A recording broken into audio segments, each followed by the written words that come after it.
Hey, everybody. I thought I'd put another update on this conversation we're having around the foreman. Um, we're running a foreman training right now, 26 companies in there. We're getting a lot of great information, a lot of great data. I like info. I like data I can believe in, data I can trust. And we surveyed 100 companies, 100 before we even started. And then these 26 companies. So we've got 126 data points, if you will, sitting here. And what it's told me is I know why your jobs are going sideways. If you see me looking all over the screen, it's because I've got some notes here from the surveys that we've done. I want to make sure I'm quoting the figures accurately.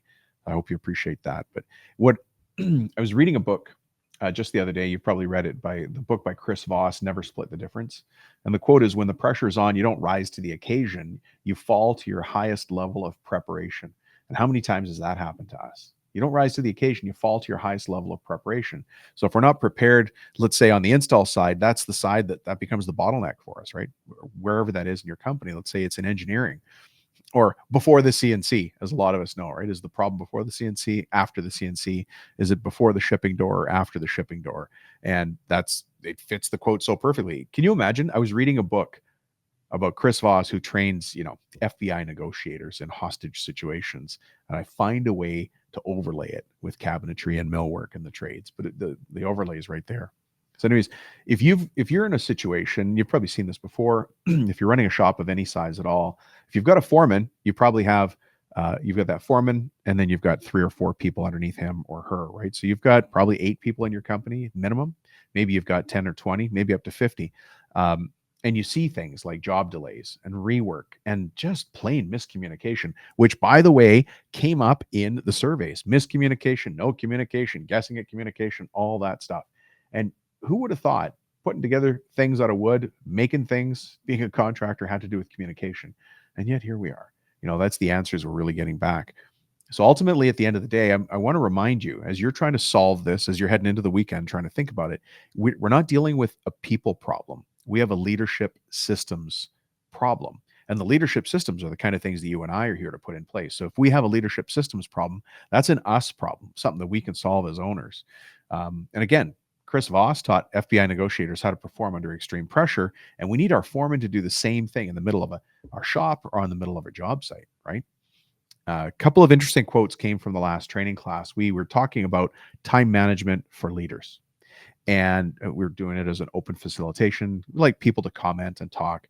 It's far better than reading off some slides, right? And one of the guys in San Fran goes, I'm not even 10 feet into the door before the problems start coming at me. And that's a foreman of a very big shop in San Francisco. Is that happening to your foreman as well? No wonder he or she is on their back foot the whole time. Not even the door by 10 feet. Hasn't even put their lunch down.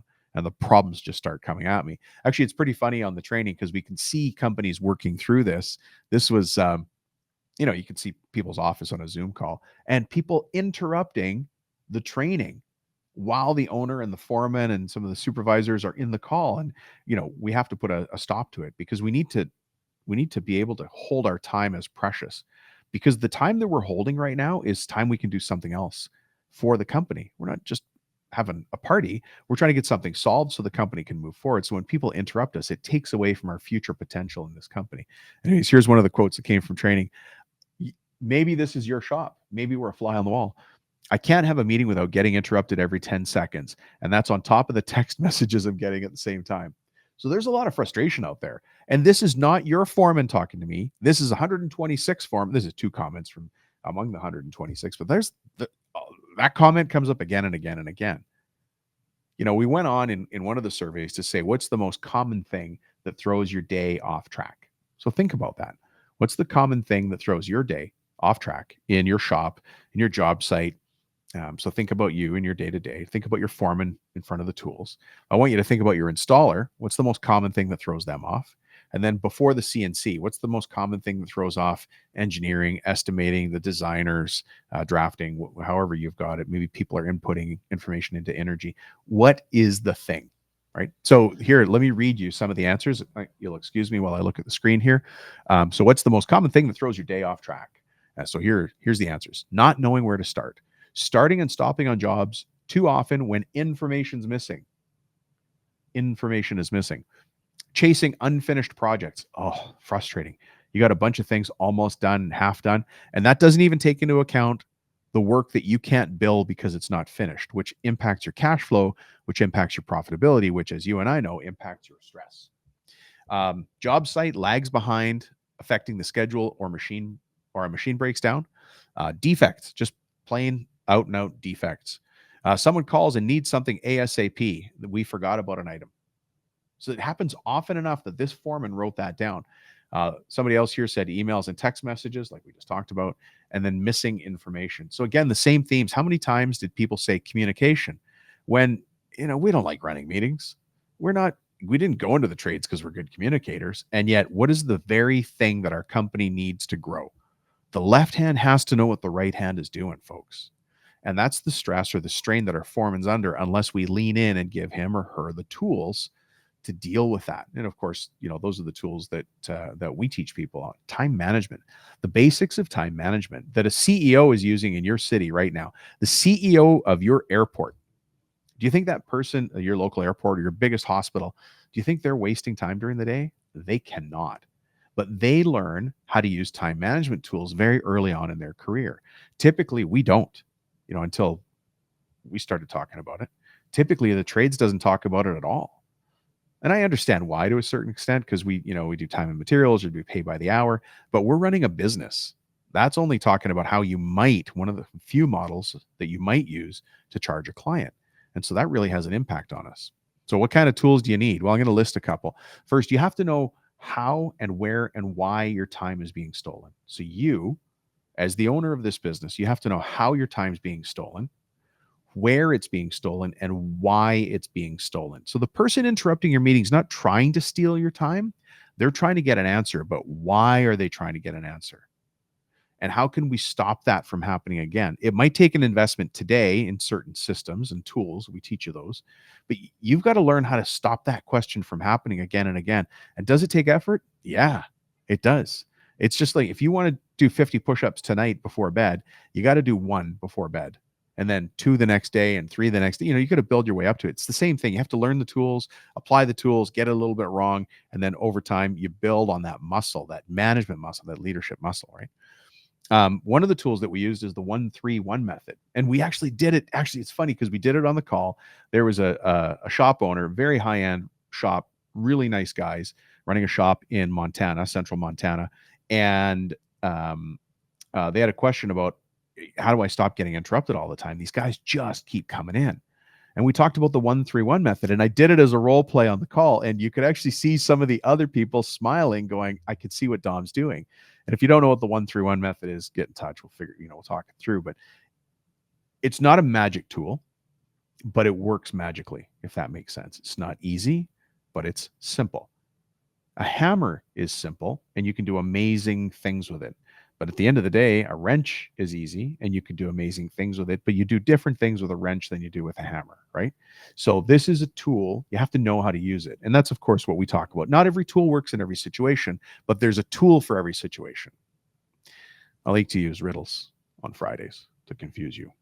So anyways, the 1-3-1 method works really, really well. And what it does is, actually, here's how I learned it. Maybe this will help. I was working at a steakhouse during university. And by the way, the reason I was working there is because when you work there, you got free baked potato or free bread. And I was a student, so I wasn't making much money. But if I worked at that restaurant, I could eat as much bread. It was awesome sourdough bread or baked potatoes that I wanted. So I lived on that for a couple of semesters. But I remember going to my manager when I first started there. I said, hey, I got this problem. Blah. And he just turned to me and with this like really, it wasn't a cold look, but it was like a really serious look. And he said, Dominic, don't come to me with problems. You can only come to me with solutions.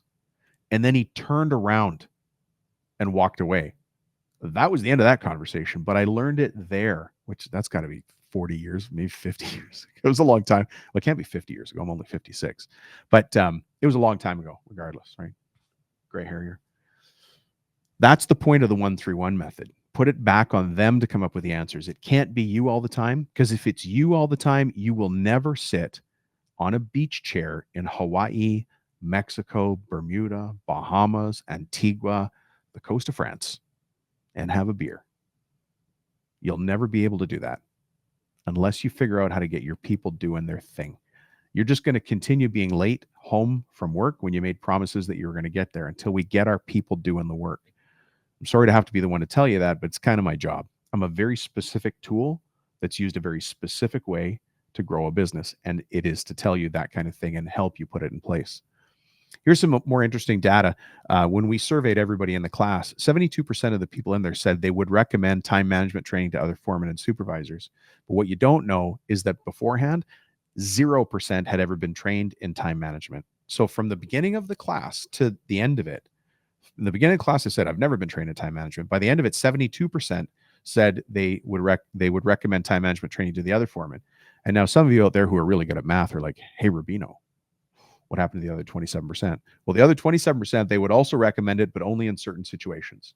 So clearly we have to ask the question better. That's on us. But the other 27% said they would recommend it, but only to certain people who they thought would get the message. So I thought that was pretty cool. So number one, got a great answer. Number two, people picked up a lot of great information. And number three, we have to write that question a bit better to get even better data from it. Anyways, I hope you enjoyed this little overview. If you're thinking about training your foreman, then you're already in the top 1% of any business owner out there. You're in the top 1% of any shop owner, top 1% of millwork companies. Most will never watch this. Most will never invest the time to work on the inventory of their mind. But that inventory of our mind is exactly what we're talking about here. So I hope you enjoyed it. I hope you got a couple of key points there. If you need to talk to me about this, find a way to reach out to me. If you can't find me, you ain't looking. But love to talk to you about it anytime you're ready. Otherwise, I'll keep coming back with updates on how we're training the foreman, how we're walking through this forest, and how we are helping foremen and leaders become true leaders in the business so that the owner can move on to deal with other things. All right. Have a great weekend, folks. Thanks for checking in. We'll talk to you soon.